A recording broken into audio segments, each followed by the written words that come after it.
Hello, hope you are doing great and feeling gorgeous as ever because you are, in fact, a hottie and don't let anybody tell you otherwise. Today we are talking about a little indie title by the name of Stolen Realm. This video was voted on by you guys in the community tab of this channel, so if you want to vote on the next game I maybe talk about in my quick review series, then hop over there. I'll probably have a new vote up right now, so go take a peek, vote on the game that you want to see, and yeah.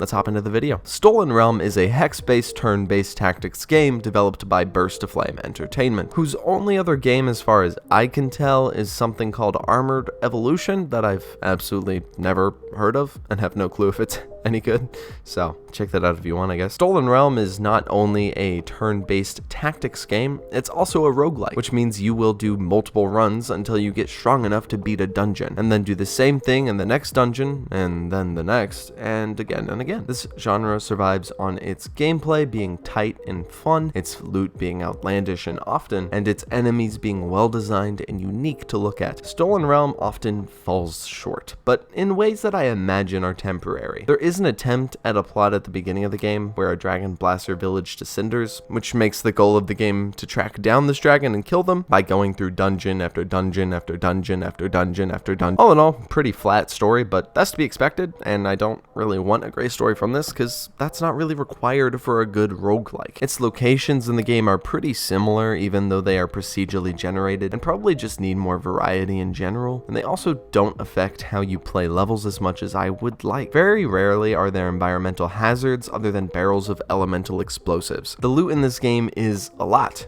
Often, and that's good, but they are often reskins of each other that just do different elemental damage types or just more damage in general. There are some cool weapons though when we reach the highest rarity, but I would prefer some more interesting lower level gear as well. The enemies in the game range from low health to lots of health. The only real distinction is damage types and classes that mirror your own, but the bosses are pretty cool. They often have some game-changing abilities that force you to change your playstyle. I also want to give some love to the gameplay and character customization. While the character creator itself is lackluster, the fucking range of skills and abilities you get to start with is huge, and it's really where this game shines. I had so much fun picking through these abilities and finding ones that I thought would fit my character's synergetic skills the best. I had one monk that was my shutdown ninja. He'd basically zip to the strongest enemy and then use every kind of nullifier in the book. Galavante is best boy. While I love the character progression and overall vibe of this game, I ended up finding it pretty boring after about 5 hours. The single player experience was just not on par with other titles in this field. Not sure what they can do to tweak the single player experience, but it just felt like a pointless grind at some points. But when I did have fun, it was an absolute blast. Those moments were just far and few between. From what I hear, this game is best experienced with a group of friends, but